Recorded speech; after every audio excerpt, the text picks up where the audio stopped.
समर्थ अवधूत चिंतन श्री गुरुदेव दत्त आपल्या चॅनलमध्ये तुमचे स्वागत आहे. आज आपण अंगारकी चतुर्थी कधी आहे, तिचे महत्त्व काय आहे किंवा अंगारकी चतुर्थीचे व्रत कसे करावे, उपवास कधी सोडावा, ही सर्व माहिती आज आपण जाणून घेणार आहोत. त्यामुळे व्हिडिओ स्किप न करता शेवटपर्यंत नक्की बघा. अंगारकी चतुर्थी म्हणजे सगळ्यात मोठी चतुर्थी जी मंगळवारी येते. त्याला आपण अंगारकी चतुर्थी असे म्हणतो. अंगारकी चतुर्थी एकदा पकडली तर ती 20 चतुर्थींचे फळ मिळवून देते. एवढे महत्त्व या अंगारकी चतुर्थीला आहे. या नवीन वर्षामध्ये 6 जानेवारी 2026ला अंगारकी चतुर्थी आली आहे. ही तिथी 8:01 सुरू होणार आहे. मंगळवारी चतुर्थीचा उपवास करून पूर्ण दिवस आपल्याला गणपती बाप्पाची सेवा, पूजा, अभिषेक करायचा आहे. यामध्ये तुम्ही धनप्राप्तीसाठी आणि सुखसंपत्तीसाठी खास उपाय देखील करू शकता.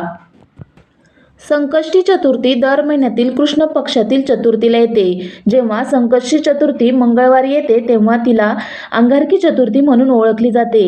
अंगारक म्हणजे मंगळ ग्रहाचे एक नाव, म्हणून मंगळवारी येणारी चतुर्थी अंगारकी असते.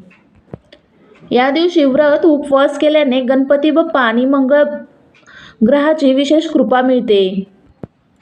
मंडळी, अंगारक योग हा वारंवार येत नाही. ज्यांना संकल्पपूर्वक सेवांना सुरुवात करायची आहे त्यांच्यासाठी हा दिवस खूप महत्त्वाचा आहे.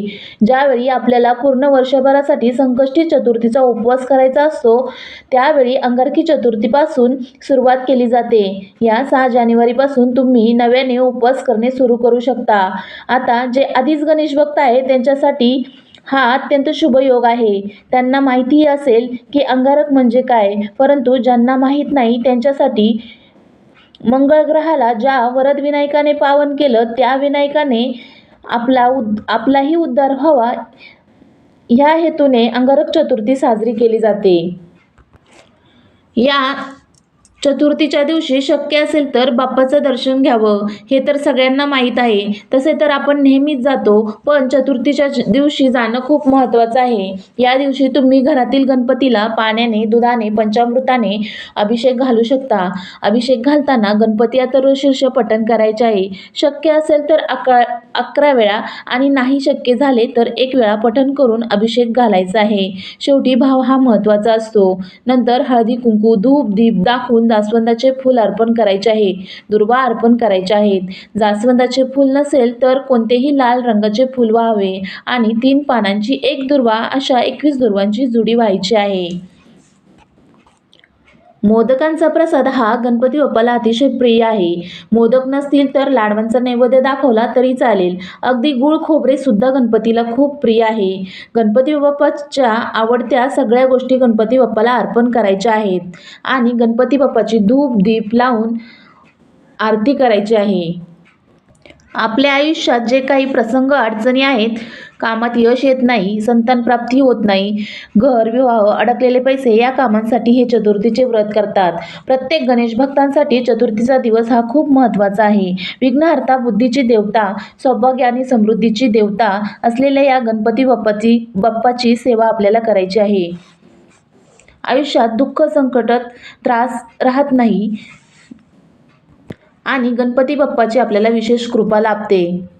या चतुर्थीच्या दिवशी तुम्ही मंदिरात जाऊन गणपती बाप्पाचे नक्की दर्शन घ्या, कारण मंदिरामध्ये पवित्रता असते, पॉझिटिव्हिटी असते आणि या गणपती बाप्पाचे दर्शन घेतले तर ती पॉझिटिव्हिटी आपल्यामध्ये संचारते. त्याचप्रमाणे महत्त्वाचं म्हणजे ओम गण गणपते नमः या मंत्राचा जप आवर्जून करायचा आहे.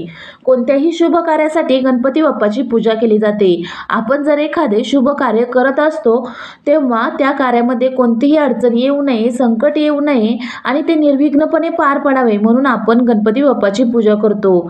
आणि पहा, या नवीन वर्ष सुरू होतानाच खूपच शुभ योग जुळून आले आहेत. या नवीन वर्षामध्ये पहिली चतुर्थी अंगारकी चतुर्थी आली आहे. म्हणजे हा किती शुभ योग आहे. म्हणजेच या नवीन वर्षाची सुरुवात शुभ झाली आहे असं म्हणायला हरकत नाही. गणपती बाप्पा म्हणजे लहानांपासून मोठ्यांपर्यंत आपलंसं वाटणारं दैवत आहे.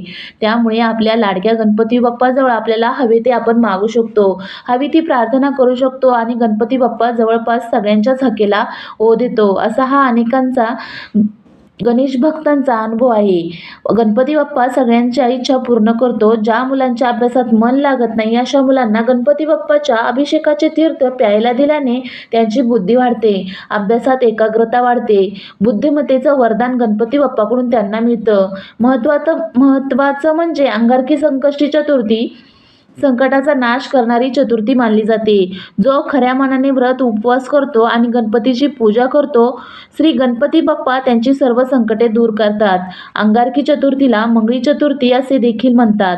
हे चतुर्थीचे व्रत केल्यामुळे आपल्या कुंडलीतील मंगळ ग्रह मजबूत होतो. या दिवशी मनोभावे पूजा केली तर सुख समृद्धी प्राप्त होते. या दिवशी गणेशासोबत चंद्राचीही पूजा करण्याची पद्धत आहे.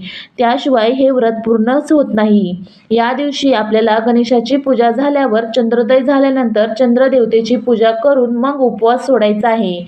उपवास सोडताना गणपती बाप्पाचा एखादा मंत्र आपण म्हणू शकतो आणि दिवसभरात सकाळी किंवा संध्याकाळी गणपती बाप्पाची आरती देखील करायची आहे. तुम्ही एकदा अंगारकी संकष्टी चतुर्थी जर सुरू केली म्हणजे उपवास जर धरायचा सुरू केला तर तो तुम्हाला कायमस्वरूपी धरावा लागतो. जर तुम्ही ती चतुर्थी तुम्हाला मोडता येत नाही आणि कधी मोडली तर पुन्हा अंगारकी चतुर्थीपासून पुन्हा सुरुवात करायची असते. या व्रताच्या दिवशी आपले आचरण चांगले असावे लागते. सर्वांशी प्रेमाने वागायचे असते. कोणाचा अपमान करायचा नसतो किंवा कोणाची निंदाही करायची नसते. या सर्व नियमांचे जर आपल्याकडून व्यवस्थित पालन झाले तर गणपती बाप्पाही आपल्यावर प्रसन्न होतात आणि या व्रताचे संपूर्ण फळही आपल्याला मिळते. अशी ही छोटीशी माहिती तुम्हाला आवडली असेल तर कमेंट करा, लाईक करा, शेअर करा आणि चॅनलवर जर नवीन असाल तर सबस्क्राईब करायला विसरू नका. श्री स्वामी समर्थ. अवधूत चिंतन. श्री गुरुदेव दत्त.